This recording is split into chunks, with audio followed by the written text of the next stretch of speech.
The door slammed so hard the sound cracked through the blizzard like a gunshot. She didn't scream at first.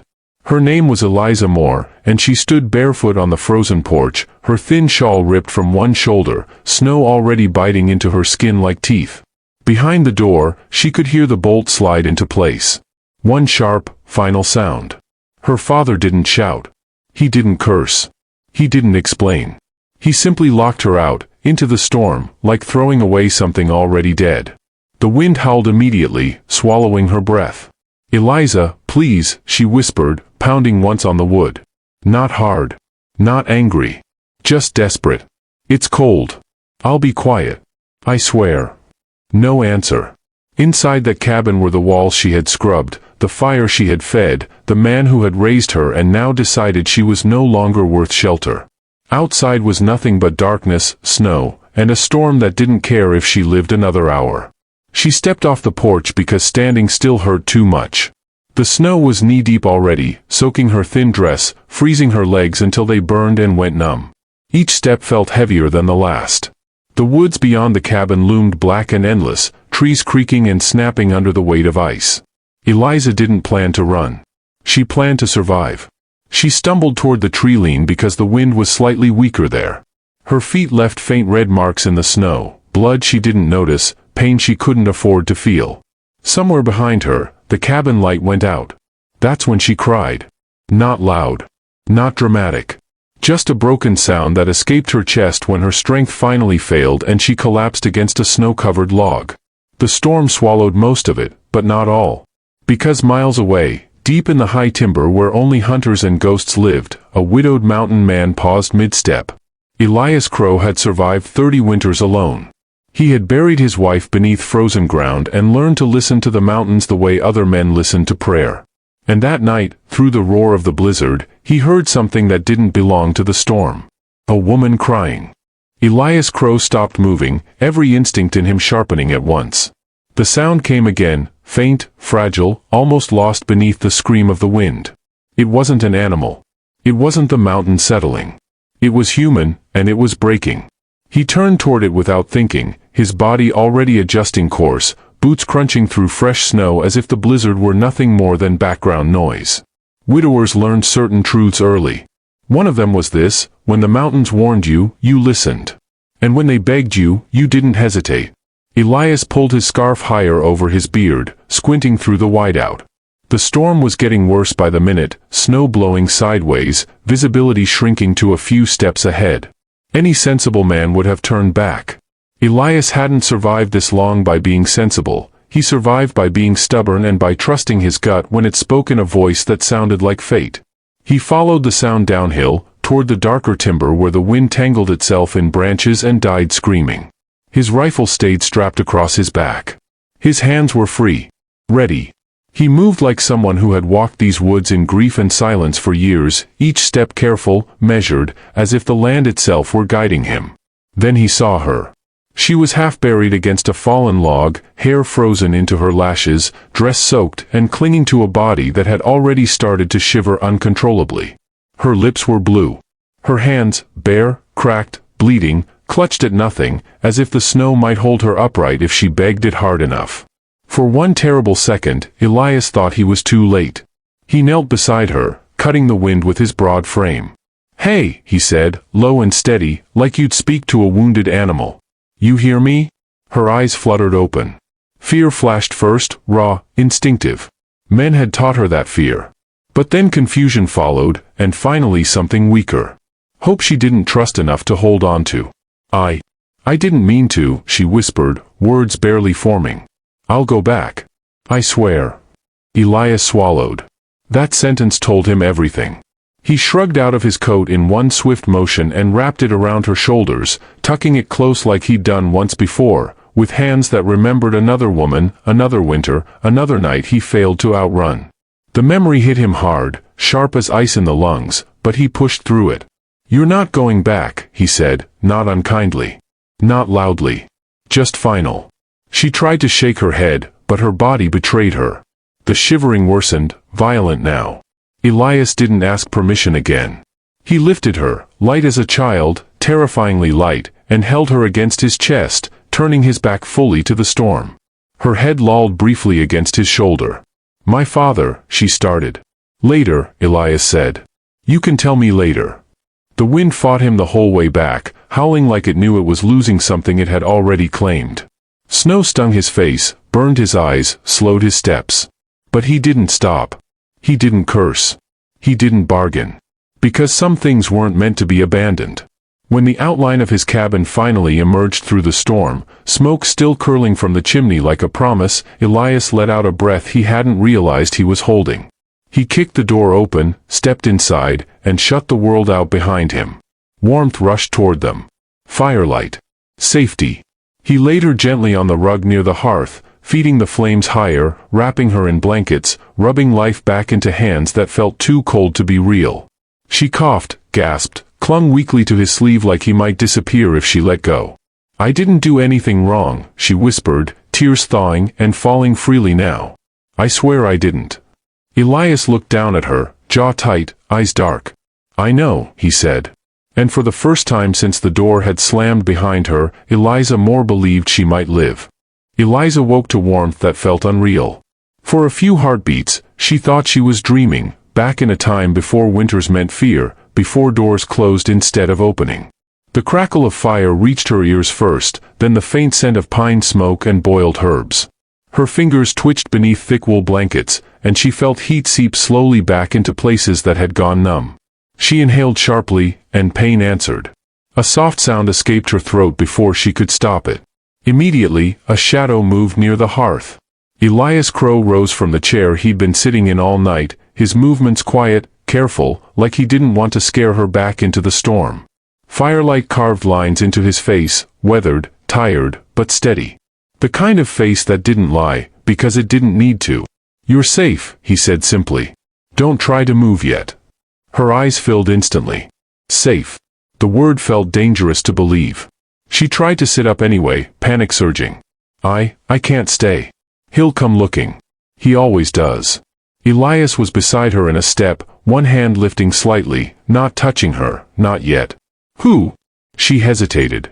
Her throat tightened like it always did when she tried to speak the truth.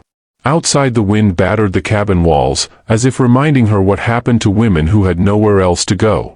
"My father," she whispered. Elias didn't react the way she expected. No scoff. No disbelief. No questions meant to poke holes in her story. Just a slow, controlled breath. "He locked you out," he said. It wasn't a question.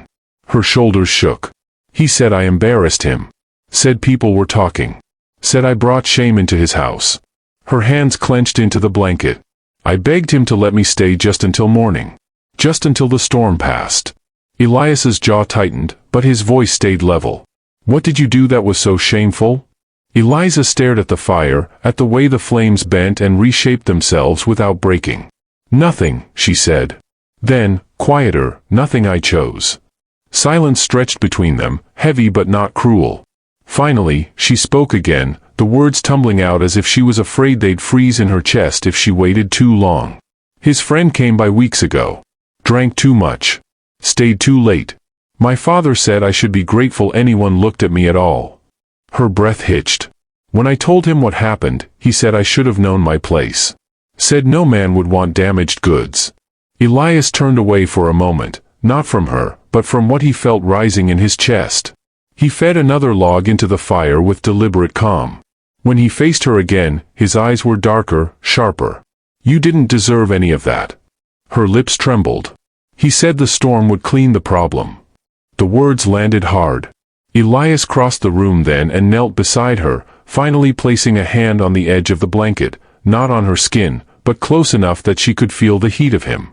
"The storm doesn't decide who deserves to live," he said. "And neither does he." She searched his face for doubt and found none. It scared her more than cruelty ever had. "I don't have anywhere to go," she admitted. "No money. No family who'd take me. If I stay, he'll say I ran off. If I leave," she swallowed, "I won't make it through another night." Elias considered her for a long moment, the fire reflecting in his eyes like memories he rarely let surface. He thought of another winter. Another woman coughing in the dark. Another promise he broke because he arrived too late. Not this time. You can stay, he said. Just that. No conditions. No bargains. Her breath caught. You don't even know me. I know enough, he replied. And you won't be alone here. Tears slid silently down her temples into the pillow. She turned her face away, ashamed of how desperately she wanted to believe him. Outside, the blizzard raged. Inside, something fragile began to take shape, something warmer than fire, and far more dangerous. Trust. The storm didn't stop for 2 days. Snow buried the cabin up to its windowsills, sealing Eliza inside a world that felt unreal, quiet, white, and suspended between fear and something dangerously close to hope. Elias moved through the space with the same steady rhythm every morning, stoking the fire, checking the traps close to the treeline, boiling water with herbs he trusted more than doctors. He spoke little, but he noticed everything. Especially her. The way she startled at sudden sounds. The way she flinched if a door closed too hard. The way she slept curled inward, like she was trying to disappear. On the third morning, Eliza woke stronger, though her body still ached. She insisted on helping, even when Elias told her she didn't have to. She swept the floor slowly, barefoot wrapped in wool scraps, moving like someone afraid the ground might give way beneath her. This place, she said quietly, it's too kind to be real. Elias didn't look up from sharpening his knife. It's just a cabin. No, she said. It's quiet without being empty. That made him pause. Before he could answer, Tracker's low growl rolled through the room. Elias froze. That wasn't a wolf. It wasn't weather. It was a man's voice, muffled by snow but unmistakably close. Eliza. Her blood turned to ice. She dropped the broom. That's him, she whispered. That's my father. Elias was already moving. He crossed the room, lifted his rifle from its peg, and placed himself between Eliza and the door without hesitation. His voice stayed calm, but there was iron underneath it. Go to the back room. Now. I can't, he'll lie. He always does. You let me handle this. The pounding came again, harder this time. Eliza. I know you're in there. You think you can run off and shame me? Open this door. Elias stepped onto the porch, boots crunching in the snow, rifle visible but lowered. The wind carried his presence like a warning. You're trespassing, Elias said evenly. Turn around and leave. Her father laughed, a harsh, ugly sound. This is family business, mountain man. That girl belongs to me. Elias's jaw tightened. No one belongs to you. The man sneered. She's ungrateful. Ran off like a whore in the night. I came to bring her home. Home? Elias's eyes were cold now. You locked her outside in a blizzard. She needed discipline. That was when Elias raised the rifle, not aiming, but making the truth unmistakable. You take one more step, he said quietly, and this stops being a conversation. Snow swirled between them, thick and blinding. For a long moment, Eliza's father weighed his pride against his survival. Then he spat into the snow. You'll regret this, he snarled. Men like you always do. He turned and vanished into the storm. Elias didn't lower the rifle until the wood swallowed him whole. Inside, Eliza slid down the wall, shaking. He's never left before, she whispered. He'll tell people lies. He'll make me the villain. Elias knelt in front of her, finally close enough that his presence felt solid, unmovable. Then let him talk, he said. Truth doesn't need shouting. She looked at him through tears. Why are you doing this for me? His voice softened, but his answer didn't waver. Because once, someone needed me to stand between them and the cold, and I failed. She reached for his sleeve without thinking. And he didn't pull away. Outside, the storm began to ease, but the real battle had only just begun. The night after her father left, sleep refused to come. Eliza sat by the fire long after Elias lay down, staring into the flames like they might answer questions she was too afraid to ask. The cabin creaked softly as the wind eased outside, but inside her chest, everything felt louder than the storm had been. Elias noticed. He always did. You won't rest, he said quietly, not accusing, just stating fact. I don't know how, she admitted. Not after tonight. He rose, added a log to the fire, and sat across from her, far enough to give space, close enough to stay present. You're safe here. For now, she whispered. But he won't stop. He never does. He'll tell people I ran away. That I was taken. That you, her voice broke. That you stole me. Elias's expression didn't change, but something hardened behind his eyes. Let them talk. You don't understand, she said quickly. In towns like ours, words are sharper than knives. A man like you, alone, widowed, helping a girl like me? They'll twist it. They'll come. He exhaled slowly. I've been alone long enough to know the cost of being seen. That surprised her. She looked at him fully then, not just the strong hands, the quiet authority, but the man beneath it. The lines grief had carved into him. The way silence clung like an old coat. You lost her, Eliza said softly. My wife, Elias nodded. Winter took her. And our child. The words landed heavy between them. I shut the world out after that, he continued. Built this place so I wouldn't have to choose again. So I wouldn't have to fail anyone else. Eliza swallowed. And now? Now, he said, meeting her eyes, you're here. And the world found me anyway. The truth sat bare between them. If she stayed, he would be dragged back into a life he'd buried, judgment, confrontation, danger. If she left, she'd be walking straight back into the cold that nearly killed her. I won't ruin your life, she said suddenly, standing. I'll go. At first light. Elias stood too fast. You're not ready. I can't stay, she insisted, tears rising. Not if it costs you everything. He stepped closer, voice low but fierce. You don't get to decide my sacrifices. She looked up at him, trembling. Then tell me what you want. Silence. Not because he didn't know, but because saying it would change everything. Finally, he spoke. I want you alive. Free. And not walking back to the hands that hurt you. Her breath caught. Even if that means choosing me? Yes, he said simply.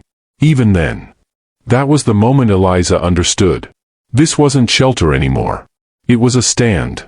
Outside, the moon broke through thinning clouds, casting pale light across the snow. Tomorrow, the world would wake up, and with it, consequences. But tonight, Elias took down his spare coat and handed it to her. If you leave, he said quietly, you leave warm. And if you stay knowing I won't let go halfway. She pressed the coat to her chest, heart pounding. For the first time in her life, the choice was hers. And whatever she decided, nothing would ever be the same again. They rode into town at dawn. Not because Eliza wanted to be seen, but because hiding would only make the lies grow teeth. Elias hitched the horse outside the general store and helped her down carefully, like every step mattered. It did. Eyes followed them immediately. Doors paused half open. Whispers moved faster than the wind. She's the one, someone murmured. Ran from her own father. Found herself a mountain man instead. Eliza felt the familiar tightening in her chest, the instinct to fold inward and disappear. Elias didn't hurry her. He didn't grip her arm or pull her close for show.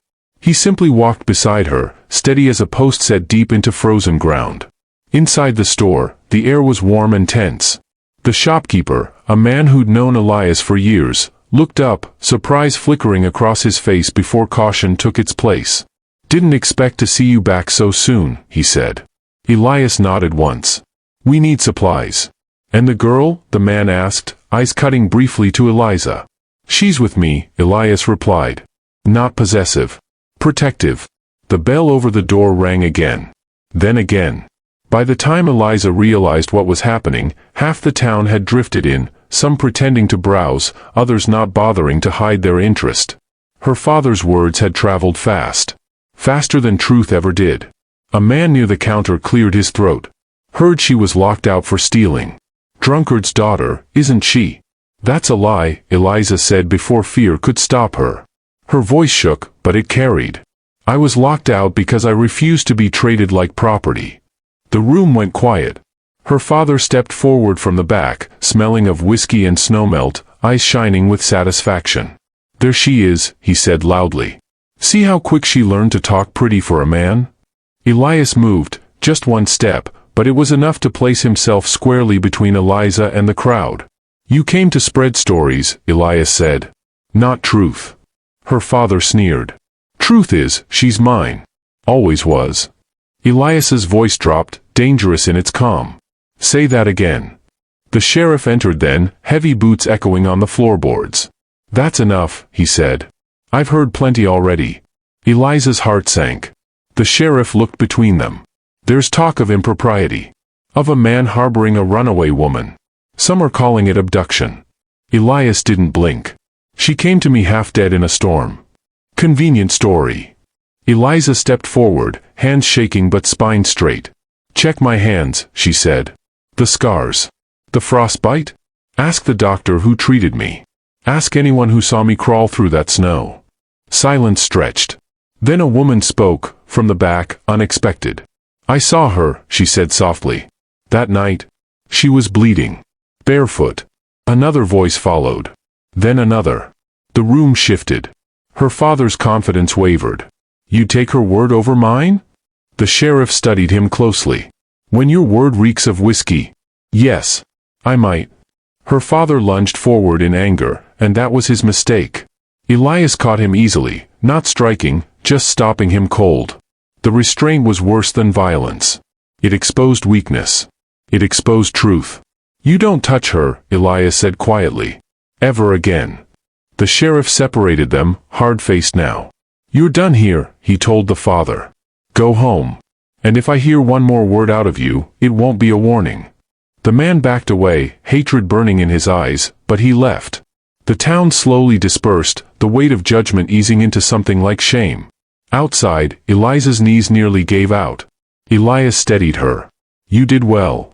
I was terrified, she admitted. So was I, he said. Courage isn't quiet. It's just stubborn. As they rode back toward the mountains, Eliza realized something profound. The world had tried to take her voice before. This time, it hadn't succeeded.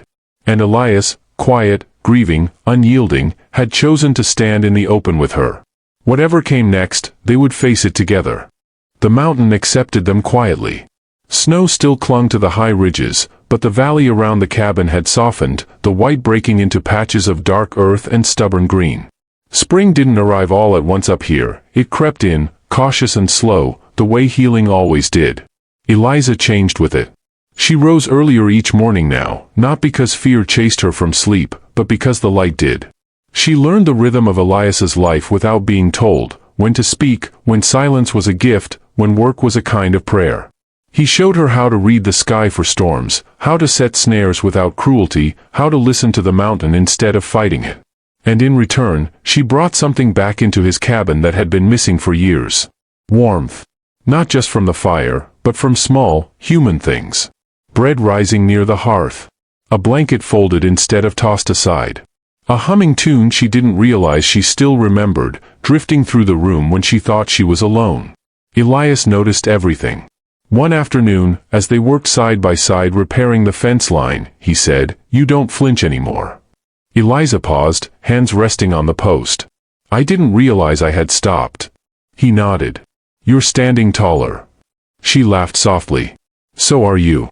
It surprised them both. There was no rush between them. No dramatic confessions or desperate promises. Just presence. Just choosing, again and again, to stay. One evening, as the sun bled gold into the snowmelt and tracker lay between them on the porch, Eliza spoke the question she'd been holding back. Do you ever feel guilty, she asked, for being alive when someone you loved isn't? Elias didn't answer right away. Every day, he said finally. But the mountain taught me something. Guilt is just grief with nowhere to go. If you don't give it purpose, it turns on you. She absorbed that in silence. I think, she said slowly, that maybe survival is a responsibility. Elias looked at her then, not as someone he was protecting, but as someone who understood him. That's the wisest thing I've heard in years. The moment shifted. Not into romance, but into something sturdier. Trust. That night, when a late frost crept down the valley, Eliza woke shivering. Without words, Elias added another blanket, his hand brushing hers by accident. Neither pulled away. The contact was brief, but real. And in that quiet, she realized something else. The mountain hadn't just given her safety. It had given her time. Time to become herself again. Time to decide who she wanted to be, without fear dictating every choice. And Elias, who had once believed his heart was buried with the dead, found himself planning for tomorrow without noticing when that started to feel natural. Outside, the snow finally began to melt in earnest. The hardest winter was behind them. But one last test remained. The night the mountain finally let go of Winter, Eliza understood she wasn't the same girl who had crawled through the snow begging the world not to notice her. She stood outside the cabin, barefoot on thawed earth for the first time since the storm that nearly killed her. The cold no longer felt like an enemy. It felt honest. Real. Like everything else in her life had finally become. Elias watched her from the porch, saying nothing. He had learned that silence was where she found her strength now, not where she lost it. "You can still send me away," she said softly, without turning around. "People would understand. The town would forget faster if I disappeared again." Elias stepped down from the porch. "I don't want the town to understand," he said. "I want them to learn." She turned then, eyes steady, no fear left in them. "And what do you want?" He didn't answer immediately. He looked at the mountains instead, the same mountains that had taken his wife, his child, his certainty. The same mountains that had given him Eliza, broken but unbowed, fierce in a quiet way that reminded him life didn't ask permission to begin again. "I want a home that doesn't feel empty," he said finally.